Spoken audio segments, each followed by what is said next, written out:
Herkese selam, sevgiler, keyifli seyirler dileriz. Kocaeli'nin incisi Gölcük'te belgesel tadında gezilecek, görülecek en iyi 10 yeri hem havadan hem karadan yüksek kaliteli videolarını çekerek siz değerli dostların beğenisine sunuyoruz. Kanalımıza abone olmayı, yorum yapmayı lütfen unutmayalım.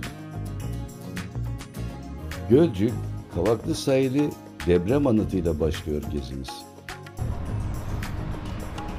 Marmara'nın kalbinde 175 bin kişilik bir sahil kenti. Antik çağlardan Osmanlı'ya denizle yoğrulmuş bir tarih. Tersanelerinde gemiler, fabrikalarında emek, depremle sarsılmış ama umutla yeniden doğmuş bir Gölcük.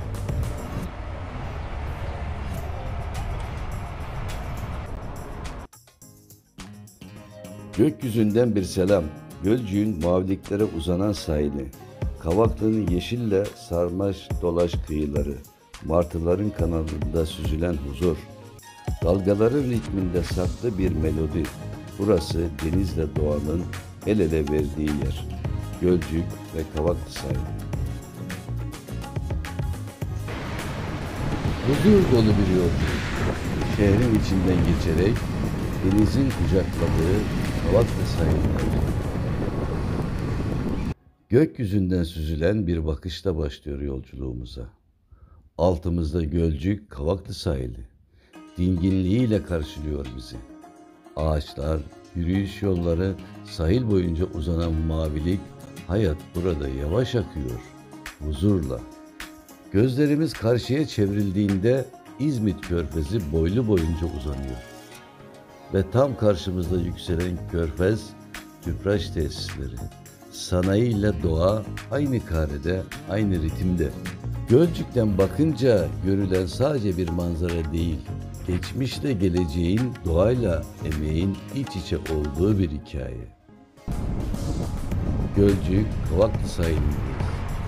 Marmara'nın sessizliğine eşlik ederek adım adım tarihe yaklaşıyoruz. Deprem anıtına doğru unutmadık, unutmayacağız. Gölcük şehir merkezindeyiz. Karşımızda Gölcük Belediye Binası. Mimarisiyle sade ama kararlı. Hemen yanında tarihten gelen bir hatıra gibi yükseliyor. Yavuz Kruvezer'in devasa pervanesi. Marmara'nın incisi, tarih ve doğanın iç içe geçtiği bu sahil kenti. Her adımda başka bir hikaye fısıldıyor. Gölcük, kent meydanı, yaşamın tam kalbi. Gökyüzüne doğru süzülüyoruz. Altımızda zamanın izlerini taşıyan Gölcük deprem anıtı beliriyor. Kameramız kıyıya doğru süzülürken balıkçı barınakları ve tekneler birer tablo gibi uzanıyor mavilikte.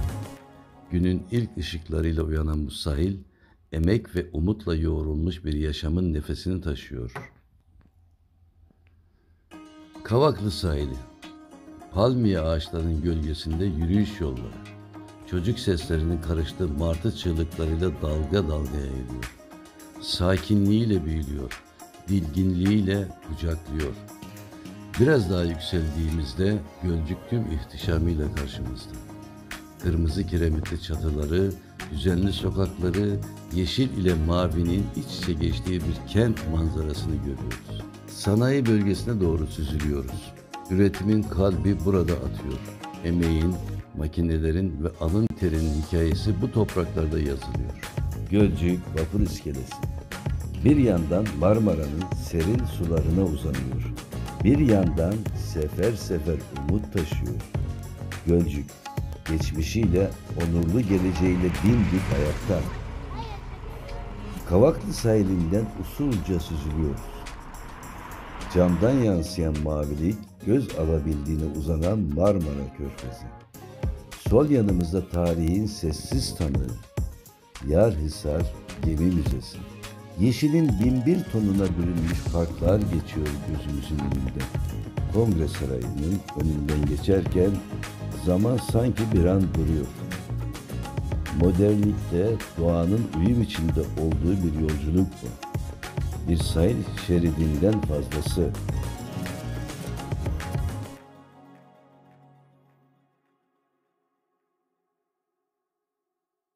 Adım adım yaklaşıyoruz. Önümüzde sessizce yükselen deprem anıtı. Fonda alabildiğine uzanan İzmit Körfezi ve gökyüzünün sonsuz maviliği.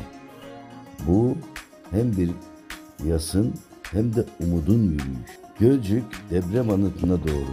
Ardından mavinin en derin tonlarıyla İzmit Körfezi ve gökyüzü uzanıyor. Bu anıt 1999'un derin acısını geleceğe taşıyan sessiz bir tanık. Bu sessiz ama güçlü yapı 17 Ağustos 1999'da yaşanan Büyük Marmara depreminde hayatını kaybeden binlerce insan anısına dikildi. Sadece bir anıt değil, hafızamızın taşı, acının ve dayanışmanın simgesi oldu. Gölcük'te her bir acı bir başka hikayeye açılıyor. Her bir sessizlik o geceye uzanıyor. Bu anıt hem geçmişi unutmamak hem de geleceğe daha sağlam adımlarla yürümek için burada duruyor. Gölcük'te hayat yeniden kuruldu ama burası asla unutulmaması gereken bir dersin kalbidir. Sade ama vapur, acının ve direncin, umudun taşıyla örülmüş bir durak. 1999'un o kara gecesi burada hala yankılanıyor. Ama bugün o gecenin enkazında doğan bir kentteyiz. Ayağa kalkmış, yaralarını sarmış ama unutmayı değil, hatırlamayı seçmiş bir şehir. Deprem anıtı yalnızca yitirdiklerimize bağlı değil, ayakta kalanlara, yeniden başlayanlara ve dayanışmaya bir saygı duruşu. Ve biz şimdi bu sahilde yürürken sadece bir yola değil, ortak hafızamıza tanıklık ediyoruz.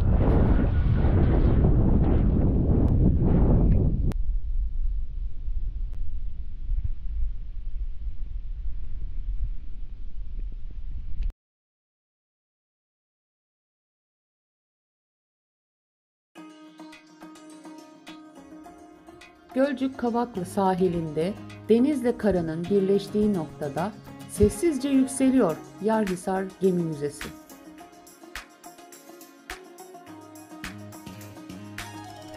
Yıllarca denizlerde görev yaptı. Fırtınaları aştı, limanlara girdi, gölgelerde devriye gezdi. Ama hikayesi bitmedi.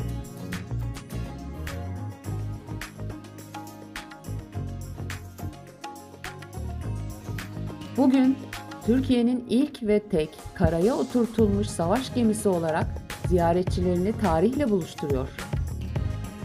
Çelikten bir gövde değil artık, sessiz bir anlatıcı. Cumhuriyet donanmasının geçmişine açılan bir penceresi Yarhisar.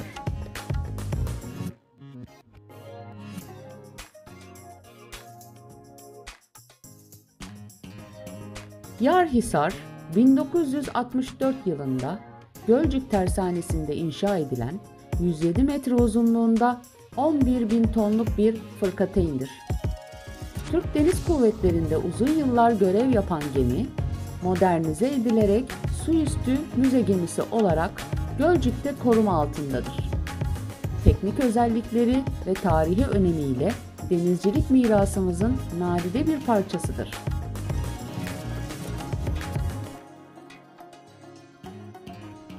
Gölcük Yarhisar gemisi ziyaretçilerini Perşembe, Cuma, Cumartesi ve Pazar olmak üzere haftanın 4 günü tarihi bir yolculuğa davet ediyor.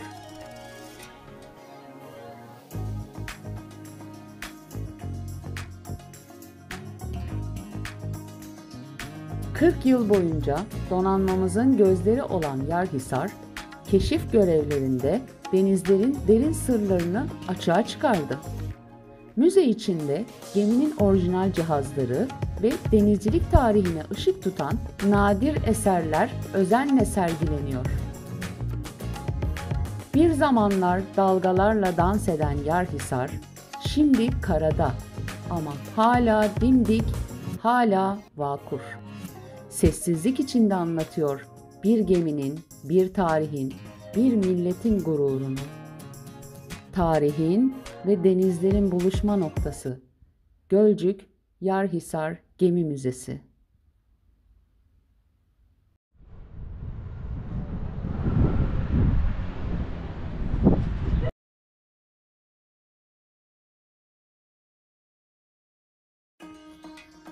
Gölcük'ün kalbinde, yeşilin ve sıcak suyun kucaklaştığı bir kapı aralanıyor.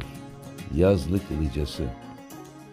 Yüzyıllardır sağlık amaçlı kullanılan zengin termal suya sahip, modern konfor ve hijyenle yenilenmiş, geniş hizmet yelpazesiyle her yaşa hitap eden bir termal cennet. Doğanın kalbinde tarih ve şifanın buluşma noktası. Yazlık Ilıcası. Modern tesisleri, eşsiz mimarisi ve termal suyun sağlık veren gücüyle Gölcük'te unutulmaz bir termal deneyim sizi bekliyor. Altımızda zamanla yoğrulmuş taş kubbeler. Gölcük Yazlık Ilıcası'nın şifa dolu tarihine havadan tanıklık ediyoruz. Yüzyıllardır şifaya açılan bu kaplıca, doğal sıcak su kaynaklarıyla bölgenin en eski sağlık duraklarından biri. Ormanın derinliklerinde sakin bir patikanın başında bizi karşılayan Gölcük Yazlık Ilıcası tabelası. Bu doğa harikasına doğru yolculuğumuzun ilk işaretidir. Etrafımızı saran yemyeşil ağaçların arasından süzülen hafif rüzgar, kuş cıvıltılarıyla birleşerek huzurun melodisini oluşturur. Ilıca evleri, bölgenin geleneksel mimarisini ve doğal yaşamla uyumlu gözler önüne serer. Antik dönemlerden bugüne uzanan bu termal, Bizans'tan Osmanlı'ya her medeniyetin izini taşıyan sessiz bir tanıktır. Taş ve tuğlanın ustaca işlendiği geleneksel mimarisi, sade ama görkemli hamam yapısıyla dikkat çeker. Doğayla uyum içinde bu yapı, zamanın ötesinden gelen bir rüzgar hissi verir. Bir zamanlar sultanlara, bugünse kent yaşamına şifa sunan bu termal miras, Gölcük'ün tarih, doğa ve insanla kurduğu derin bağın sıcak bir yansımasıdır. Gölcük Yazlık Ilıcası'nın serin sularından başlayarak doğanın kalbine doğru huzurun tazeliğinin izlerini sürüyoruz. Doğanın kalbinde zamanın sessiz şarkısı yankılanıyor. Huzurun ve dinginliğin şiirsel buluşması burada hayat buluyor. Gölcük Yazlık Ilıcası 2021'den bu yana restore edilerek Gölcük Belediyesi'ne ait şirket üzerinden yönetilmektedir. Tarihi dokusu, şifalı suları ve güler yüzlü personeliyle Gölcük Yazlık Ilıcası ziyaretçilerini bekliyor.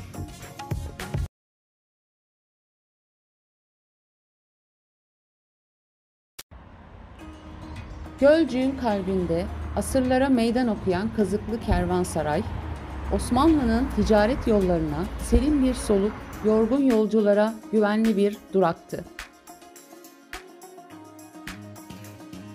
Kanuni Sultan Süleyman döneminde 16. yüzyılda İpek Yolu üzerinde inşa edilen bu kervansaray, konaklama, güvenlik ve lojistik hizmetleri sağlamak amacıyla yapılmıştır. Tüccar, derviş ve seyyahların geçip gittiği sessiz bir tanıktır. Bugün müze olarak hizmet veren kervansarayda her detay belgelenmiş bir hikaye gibi. Kazıklı Kervansarayı'nın cephesi, geçmişin mühendislik estetiğiyle hala dimdik ayakta.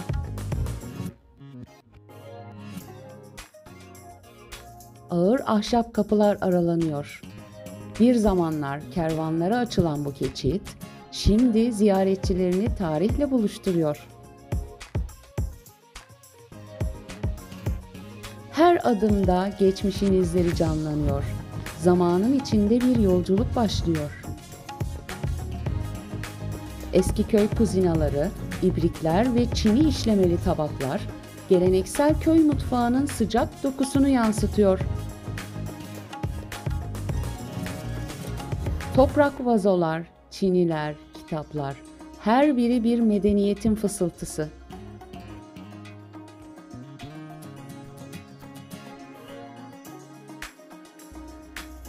Bin yıllık efsaneden süzülen bir silüet, Kazıklı Kervansaray'da yükselen anka küllerinden doğuyor.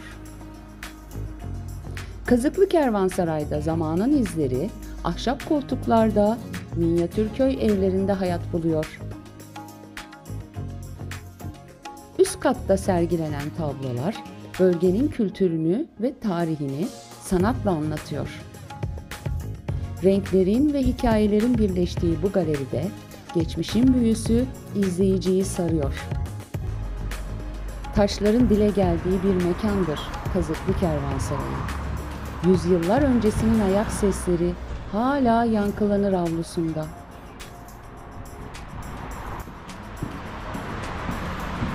Kazıklı Kervansaray, zamanın tanığı olarak geleceğe ışık tutmaya devam ediyor.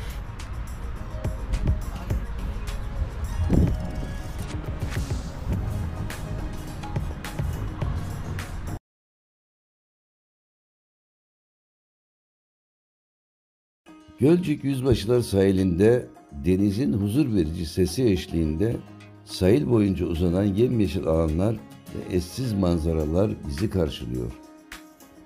Doğayla iç içe bu yolculukta her an keşfedilmeyi bekleyen güzellikler saklı.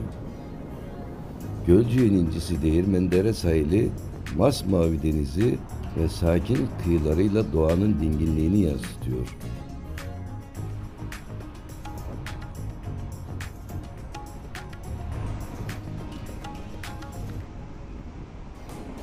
Değirmendere'nin hareketli marinasında balıkçı tekneleri sabırla denizi kucaklarken vapur iskelesi şehrin denizle olan bağını simgeliyor. Değirmendere'nin kalbinde denizle buluşan huzurun simgesi gibi.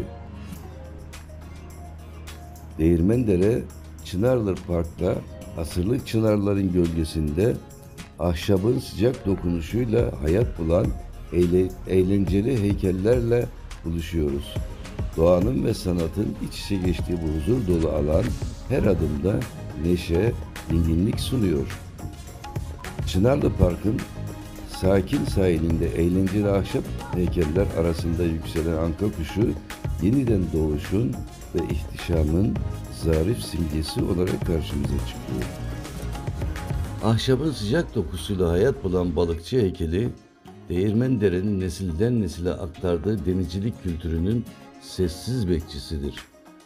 Değirmendere sahilinde çay bahçeleri ve kafeler yaşamın tatlı huzurunu sunar. Takı tezgahlarında zaman durur. Masal kıyısında çaylar tüter. Rüzgar el emeğiyle konuşur. Her tezgah bir düş kurar, her bardak bir hikaye anlatır. Bir zaman kapısı aralanır. Değirmendere yalı evleri. Bilgeliğin sessiz durağı, yalıların kalbindeki kütüphane. Minare göğe uzanır. Çaylar dostluğa dem alır.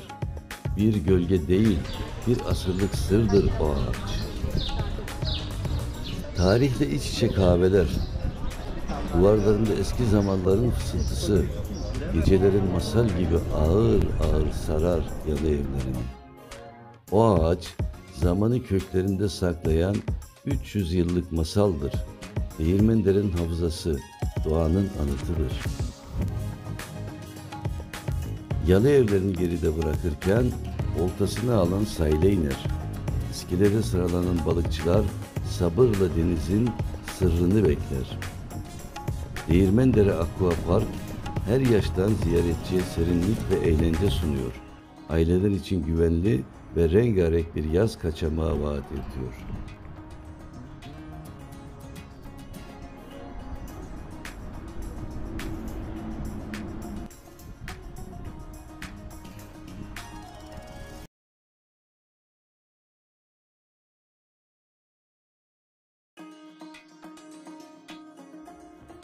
Saraylı Köyü'nün kadim tepelerinden süzülürüz. İzmit Körfezi hayallerle buluşur ufukta.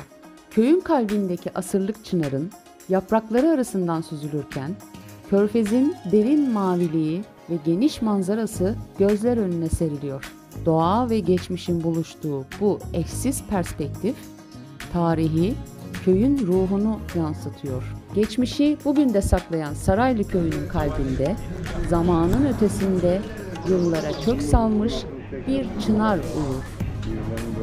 Köy merkezindeki zamanın izlerini taşıyan bu ahşap konak, yıkılmış duvarları, solmuş cumbaları ve taş temeliyle bir dönemin mimari zarafetini ve köy yaşamını bugüne fısıldıyor.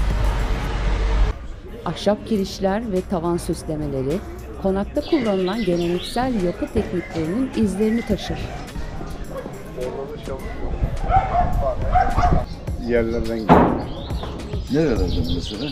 Yabancı ülkelerden bile var. Toz oldu tabii. Anca sütunlar, işte böyle parçalar var.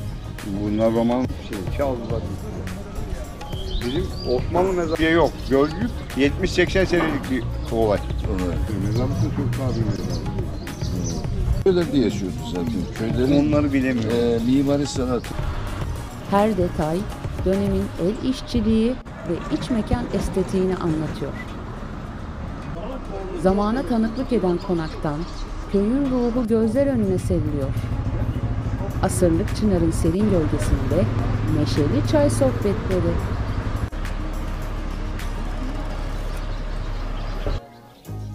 Saraylı Camii önünde sergilenen tarihi bulgu, yazıt ve kalıntılar bölgenin zengin kültürel geçmişine ışık tutuyor.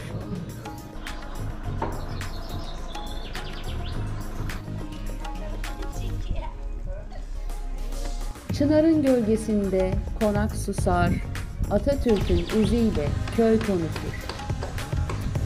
Saraylı bir zaman halkası gibi döner etrafımızda. Saraylı köyünde zamana direnen taş duvarlı konaklar ve ahşap köy evleri, özgün mimari dokularıyla restorasyon bekleyen kültürel miras örnekleridir.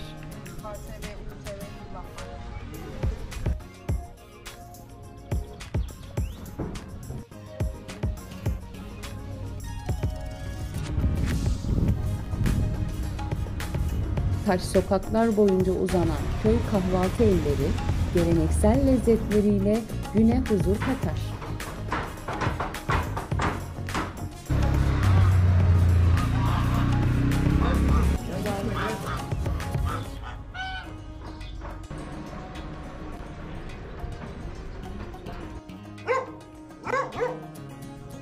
Atatürk bayraklarının dalgalandığı ahşap konaklar ise geçmişe saygının, cumhuriyete bağlılığın sessiz tanıklarıdır. Saraylı Köyü, zamanın kalbinde saklı bir huzur ve yaşam masası.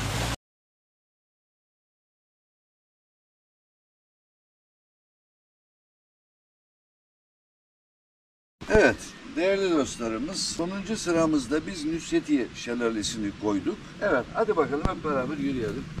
Nusretiye Şelalesi'ne gidiyoruz. Patika bir yol var. Trekikçilerin özellikle kullandığı bir güzergah bu. Araç da ancak buraya kadar gelebiliyor. Kocaeli'nin saklı cennetlerinden biri.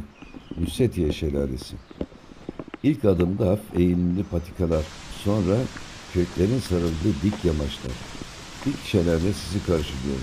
Ama ikinci şelaleye giden patika gerçek bir trekking rotası gibi. Sonuç zorlu ama eşsiz bir doğa deneyimi. Nusretiye Şelalesi doğanın çekilmiş bir aksiyon sahnesi gibi. Evet, buralarda çok dikkatli olmamız lazım.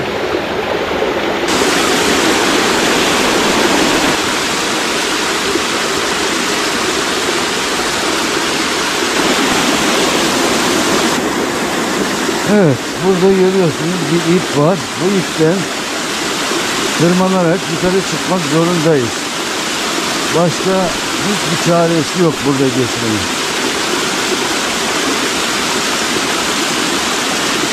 Evet, bu ipten asılacağız. Bir tane daha bir tepe çıkıyoruz, ondan sonra devam. Tamam, devam ediyoruz. Nereden geliyorsunuz? Sadapaşa. Of. Tam bir cennet burası. Orman günlerini görüyorsunuz karşıda. Umarım. Ama çok da önemli değil. Burası yılların, belki milyonlarca yılda oluştu. Bunlar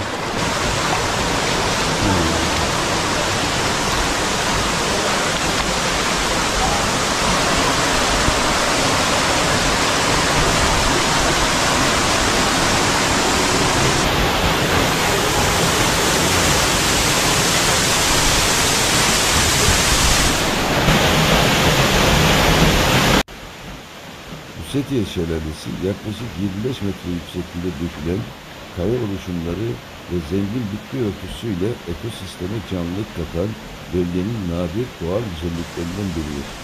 Doğanın kalbinde her adımda yeni bir keşif, Nusretiye Şelalesi trekking parkuru, cesaret ve huzurun buluşma noktası.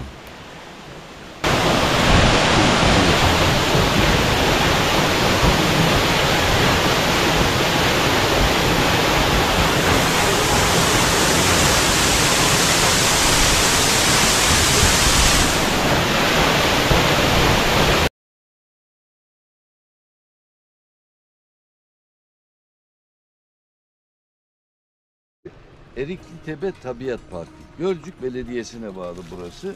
Gördüğünüz gibi burada bir tabelamız var. Şimdi birazdan içeriye girip keşif yapıp ayrıntılı bir şekilde sizlere göstereceğiz. Milli parklar var. Bunları da buradan inceleyip gezi için kendinize bir program yapabilirsiniz. Gölcük Erikli Tepe Tabiat Parkı, zengin biyolojik çeşitliliği ve doğal yapısıyla dikkat çekiyor.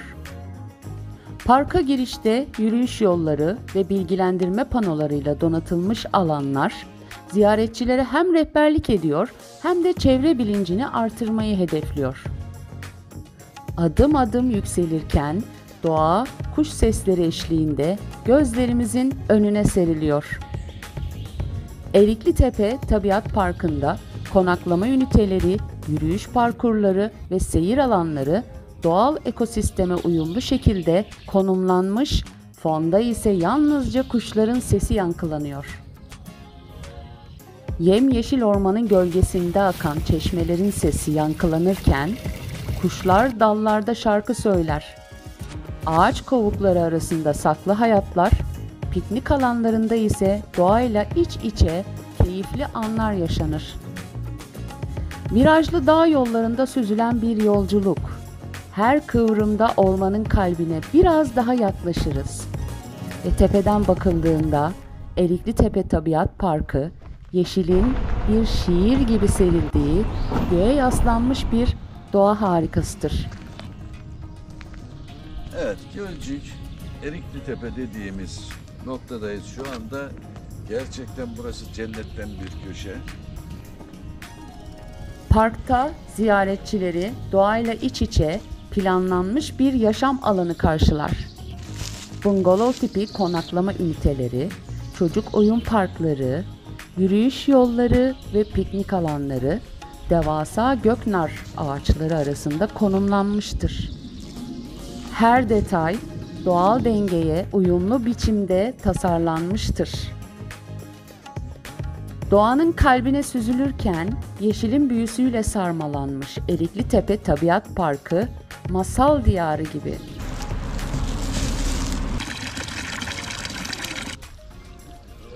Park, rakımı yaklaşık 1000 metreyi aşan konumuyla geniş orman örtüsünü gözler önüne serer.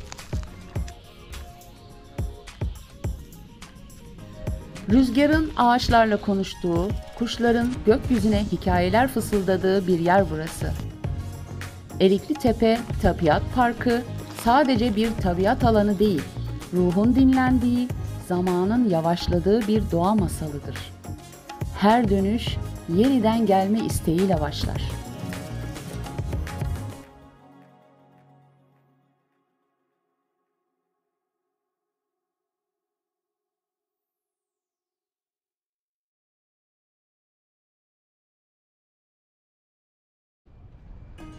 Denizin sesiyle uyanan bir kıyı kasabası burası.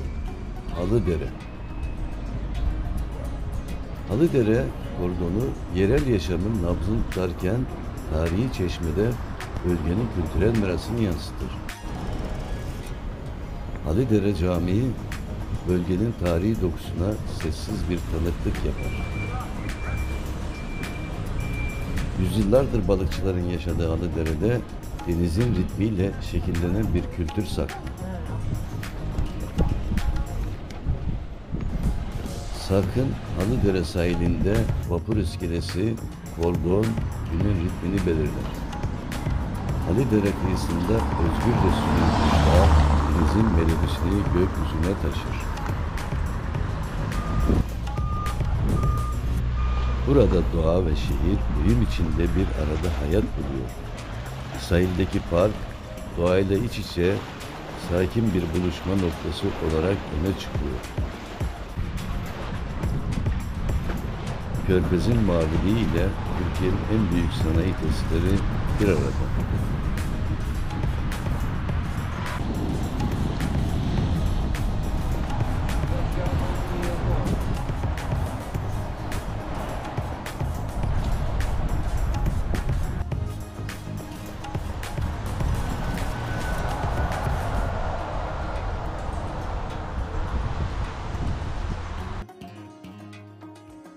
Roma Mezarı. Roma dönemine ait bir lahit bu. Söyleniyor. Bu tarafta bir kitabesi var. Gonca Lahti.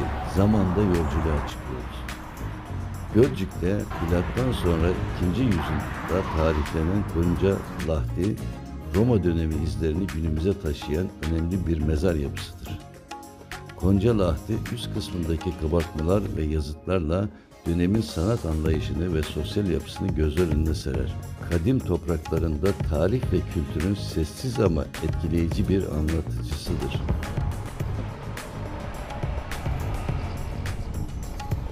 Ulaşlı sahilinde balıkçılar tekneleriyle denizin sakin sularına açılıyor. Sessiz bir veda doğanın en güzel şiirini fısıldar. Ulaşlı sahilinde dalgaların hafif ritmiyle huzur buluyor. Denizle gökyüzünün buluştuğu sakin koy, doğanın dinginliğini hissetmek isteyenlerin vazgeçilmez adresi oluyor. Doğanın ritmiyle uyumlu bir an, sahilin en canlı, samimi görüntüsünü sunuyor.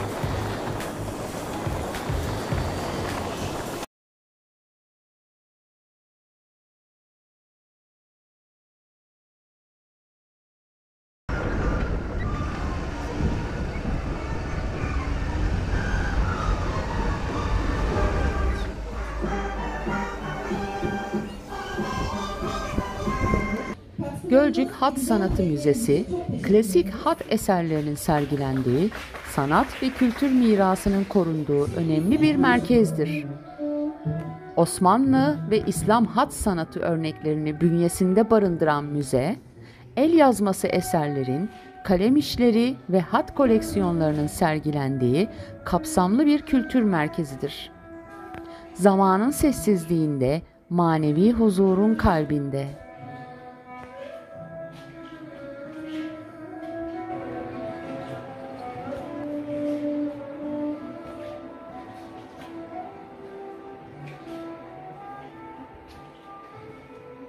Gölcük'ün saklı mistik köşesi Örcün Köyü Sultan Baba Türbesi'ndeyiz. Adım adım ilerlerken zamana meydan okuyan Osmanlı mezarlıklarının sessiz bekçileri arasında yol alıyoruz. Taş işçiliği ve kitabeler, geçmişin izlerini ve kültürel mirası gözler önüne seriyor.